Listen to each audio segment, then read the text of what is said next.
Hello guys, bali dito po yung, di ba kayo na hindi nabuksan kasi nag-error. Ngayon nabubuksan siya kasi nag-update na. Ngayon lahat na nag-withdraw nung simula nung 30 or 29, lahat ng withdraw nila ay bumalik. Katulad ito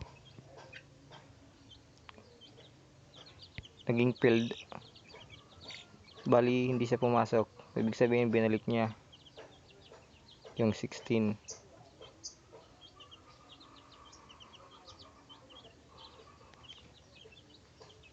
Lahat na nag-withdraw noon ay binalik sa account.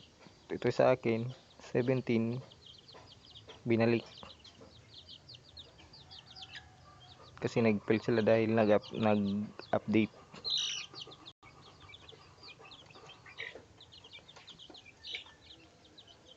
So lang muna guys bali sa susunod na lang ulit. Basta importante nag-update lang muna ako.